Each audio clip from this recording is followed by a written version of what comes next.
Hello everybody, my name is Elle. Today I wanted to share some of my beauty preferences and habits over the last year. So my 17 things that I learned in 2017 are in no particular order. I just decided to reflect back and make notes as they came to me, and I just wanted to share them with you guys that way. So at the very beginning of the year, I had taken on a lot of project pans. I was trying to use up a lot of products all at one time. I thought that was going to be the way that I was going to be the most successful. I felt like I had stalled with my YouTube channel. I felt like I'd stalled with panning. I felt like if I wanted to be the best, I had to do more. And so I really pushed myself. But the number one thing that I learned is to chill out when it comes to project pans, because I need to take it easy. There was too much going on for me.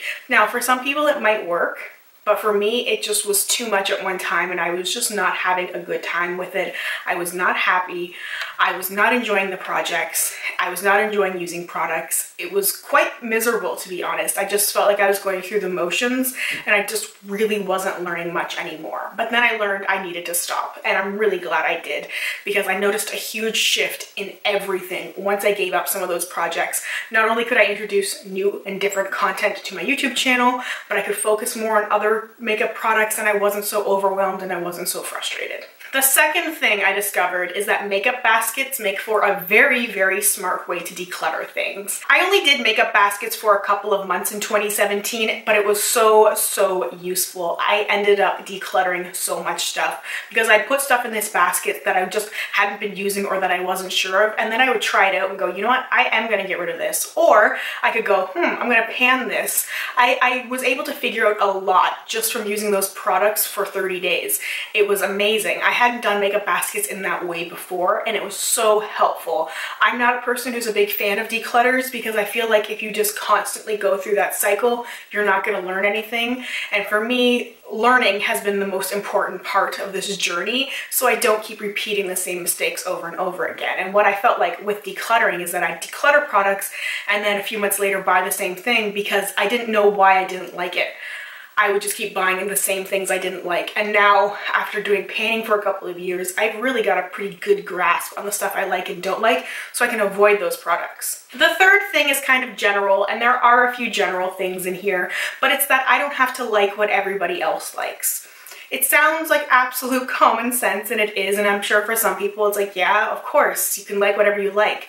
But it's really easy to get sucked into following trends, to following other people, to wanting to change yourself to fit what other people want you to be, and trying to follow along with other people. Even if you really admire somebody and you want to be like them, they might like makeup products that you don't like. They might do their makeup in a style that doesn't flatter or suit you, and that's okay. You don't have to like those things, and it's perfectly fine. Some people might take offense to that for some reason, but you know what? We're all gonna like different things. I'm gonna like different stuff even outside of makeup than you, but that doesn't mean we can't still be friends. I mean, if you don't like Fleetwood Mac, then maybe we can't be friends, but other than that, I think we're cool. The fourth thing I learned is that brushes make a difference, and there's two things when it comes to brushes. Not only brush quality, and it doesn't necessarily have to mean the most expensive brushes, but just a brush shape and a style that really works for your particular eye shape and the kind of look that you want to create.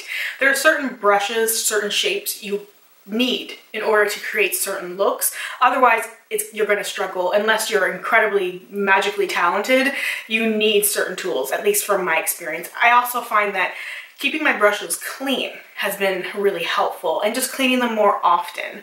I was struggling for a while trying to make looks look good because I'd be trying to blend with a dirty brush, and even trying to clean it, like wiping it off with a tissue or something, not working. If I can keep my brushes clean, and I try and clean them usually every 1 to 2 weeks, which seems to work out really well for me. I have a lot of brushes anyway, so some people might need to clean more or clean less, but that's what's been working really well for me, and I feel like I've been able to create more, and I'm more inspired because I have clean brushes in front of me. It's just a fresh set of tools, and it's been a really big change for me over this last year, is just kind of having that routine down. The fifth thing is that I like lip gloss. And I talked about this in the trends I'm hoping for in 2018 video. I'm wearing lip gloss right now, although this one I paired it with a lipstick and it's not treating me that well. I should have paired it with a lip liner. I really like a lip liner lip gloss effect. I like a non-sticky lip gloss and a lip liner. I started to do that more once I was giving up on my lipstick roulette because I was so tired of using lipstick. I wanted to use anything but, and so I was like, lip liner and lip gloss, those are two things I haven't used in many, many months. Let's pair those together, and I found out that I really liked it. Maybe I was just tired of lipstick, although I don't think so. I still really love lipstick. But I like lip gloss now. Again, I fully embraced it. Now, speaking of lipstick, the sixth thing is that because of my lipstick roulette, I now know the lipstick formulas I like, and more importantly, why. Because that will help me when it comes to making future purchases. I haven't even wanted to purchase new lipsticks lately just because I don't want to go through the whole hassle of trying new things. Now, I really like trying new lipsticks, and I know there's a bunch of new formulas and stuff that just they look so appealing, and I want to try them at some point. I just still have a lot of lipsticks, and I was going through some of the more expensive ones, thinking about them, and then I was like, but I really like ColourPop. Like, through my lipstick roulette, I discovered that my top favorite formulas are ColourPop formulas. I just love the way that they feel on my lips. I love the way that they wear. I love all the things about it, and I love the different formulas they have. Ultra Satins, Ultra Mattes, the Lippy Sticks, the Matte X ones are my absolute #1 favorites.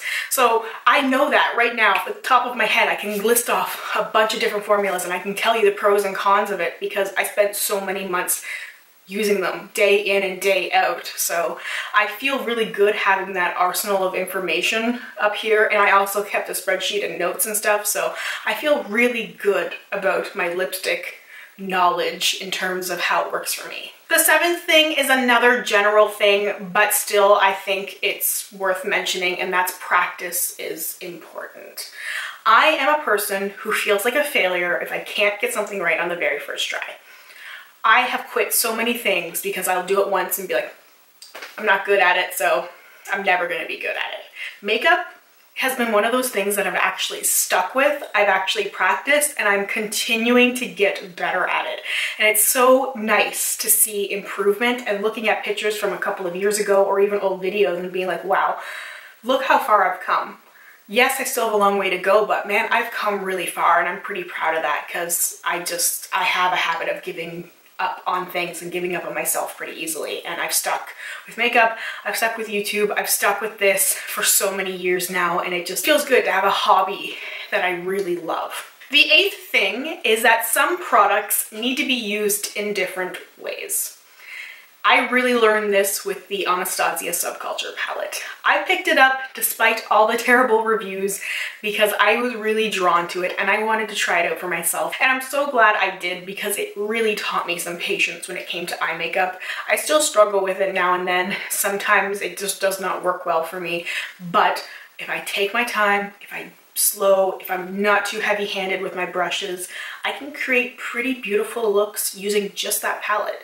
And I don't have to dip into other things. And I've just been having so much fun playing with it, and it really helped me with my creativity, and it really helped me create new looks because the formula was so different and a little bit challenging.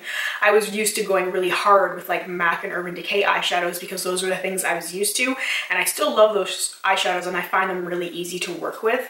They are a little bit more effortless, but now I know a few different techniques because I took some time to practice, and I know to use products in different ways. The ninth thing I learned is that hitting pan is relatively easy, but finishing a whole pan of eyeshadow is a lot of work, especially when you don't like that eyeshadow. I have had relatively good success over the last couple of years finishing up entire eyeshadow palettes, but this year I decided to do my Project Pan Porn, which was just hitting pan on eyeshadow, not trying to finish it, and I had a lot of fun with that, and it was not work. Like panning Levi's palette last year was so much work. Just hitting pan on an eyeshadow was fun. My Burgundy x9 palette from MAC, my Pan That palette, has been a little bit more of a struggle, but I also haven't dedicated 100% of my time and effort to it as well. But some of those eyeshadows I just didn't like as much, and I just wanted to hit pan on things. I am still going to be panning a full palette next year because I'm a junkie, I'm addicted to it, but I really like hitting pan on things because you get that satisfaction of seeing that little pan, and you get to have a well-used makeup collection, which is just really satisfying to me. And speaking of shadows that I don't like, my 10th thing is that Franken makeup products are fantastic. I had a great time making some Franken shadows with my ×9 palette. I also just repressed some shadows into my empty pans from the shadows that I had previously finished out of that palette, and it helped me use so much more product.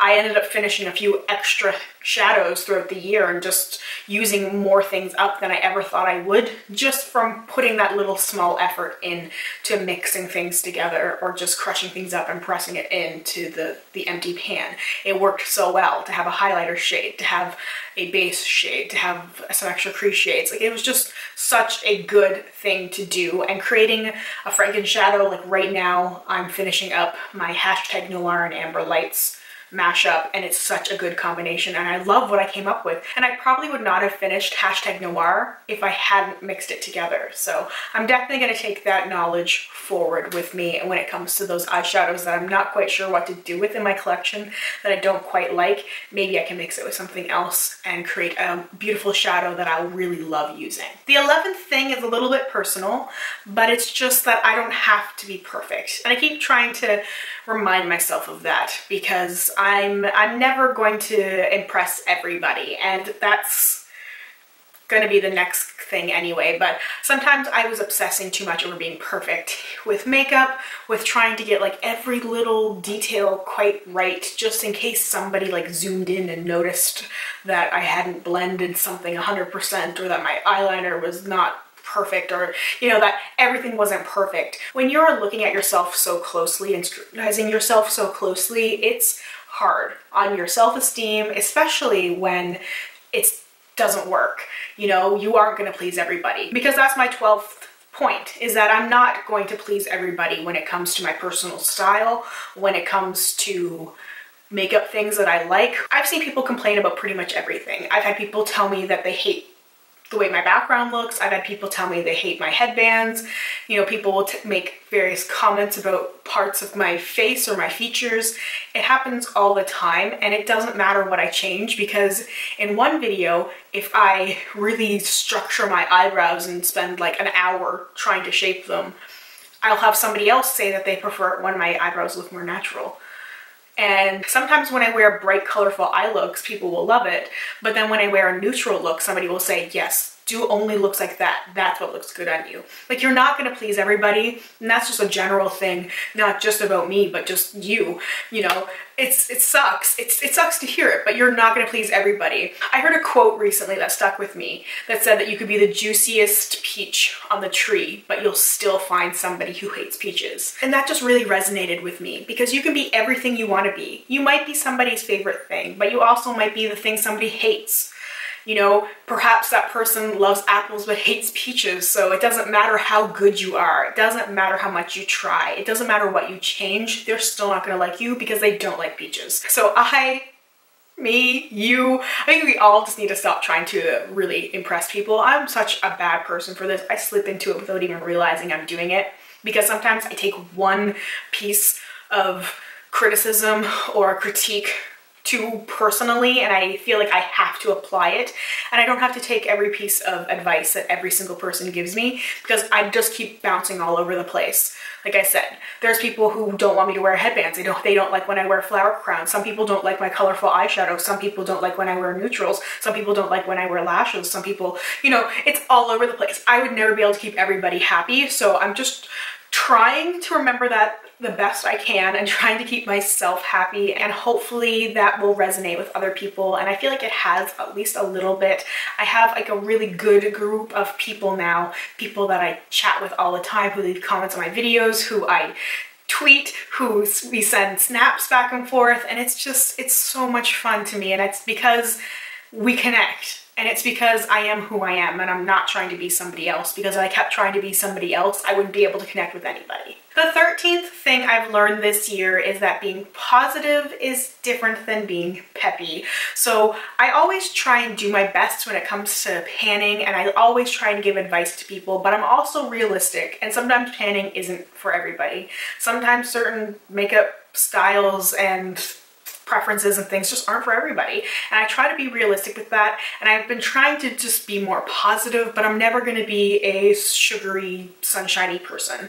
I really thought I had to be for a while. I felt like that's what people wanted to see. My mistake is that I also read comments and critique about other people. So when I would see so many other people getting comments back about like, oh, you're so sunshiny, you're so warm, you're so pleasant, you're so happy all the time, and it makes me happy. I felt like I had to do that, and I could feel myself trying, but it never even translated very well. Like I would be sitting here and I'd be like, hi everybody, I'm like ready to go and I'm super, and it's not who I am. I can't do it because it's not who I am, but I can still be positive. I don't have to be negative and dwell on every bad thing ever. I don't have to be like, oh, well, this sucked and I suck and this sucks and I hate everything and everybody hates me, because nobody wants to see that either. But I've been more positive this last year, and I feel like it's also been something that's really worked for me. I've just been trying to embrace things more and being like, you know what?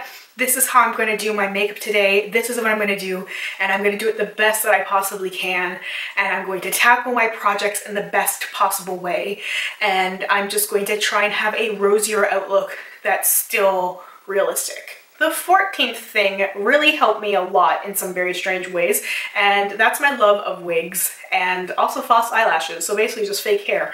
I've had a lot of fun playing with different styles of false eyelashes this year and different styles of wigs. It's really upped my confidence level to like 1000%. I just feel more confident now because I can put my pretty wigs on. I can reflect my style a little bit better with my headbands. I'm a very maxi skirt, bell sleeve, hippy dippy kind of person. Like my wardrobe is like, it fell out of Stevie Nicks' closet, and it's hard to show that all the time on camera. It's hard to like really reflect that part of my personality. I felt like some of it was missing because I just couldn't get it to shine back the way I wanted it to. And over the last few months, I've been able to do that. I've been able to reflect back a larger part of who I am simply by having a wavy wig and a bunch of different headbands. So it's been really good and useful for me to have that. And it's also just added to my makeup. It's helped inspire different things that I've done, and I just feel like I'm finding who I am again, finally. The 15th thing I learned is that less is more. So I like to go crazy sometimes when it comes to makeup. I like to just full on black eyeshadow, full face of glitter, black lipstick, like I will just do it all. But sometimes a little less is more. I still like to go full on everything now and then, but I've been trying to take a step back and just not go so crazy. I don't have to put 20 eyeshadows on my eyelid, like 3 or 4 are fine. I've been trying to take a little bit more of a simplistic approach to some things, just so that I can amplify others, and that has really helped me a lot as well. The 16th thing is that the order I apply my makeup really changes the final result. I've been playing with this a little bit more than I used to, and I've really noticed a difference between when I do my eyebrows first to when I do my eyebrows last, to when I do foundation first, when I do eyes first. When I do my makeup in a different order, I get a different effect. It's really helped me play around with some different things by just rearranging the order that I apply things. And the last thing is that I am forever learning, and my preferences are always changing. Yes, I have those constant staple things that I really love, but there's also other things that I didn't like at the beginning of the year that I like now, like lip gloss, like bronzer. Those are 2 things that if you asked me at this time last year, I would have told you there's no way in hell I was ever gonna put those things on my face again. I was done. And now, you know, a year later, I'm wearing those things every single day. So things change, I change, makeup preferences change, and I'm learning so much too that I can just do things a little bit differently than I did before, and I have more confidence to do so. All in all, I have learned a lot this year. I'm sure there are more little lessons that I'll recognize as time marches on. It's hard to reflect on everything and capture everything in little snapshots, because I'm sure there's some things that I missed, but it's important for me to reflect on these things, and it's important for me to keep improving and keep changing. And I really do feel like I have come so far though, and I know I have a long, long road ahead of me, but I am pretty happy with where I am right now. and I just want to take this moment to say thank you. This outlet has helped me in so many ways. I could make another list based solely off of my personal life experiences that I learned from YouTube over the last year. You guys might know some of the drama I experienced, but I'm just trying to learn from it and move forward, hopefully as a better person. So I'm sorry for getting emotional here. It's just that when I started my channel, I never thought it would turn out like this. I thought back then that my chances of inspiring anybody and making a difference were over, and you guys proved otherwise, and I'm sorry.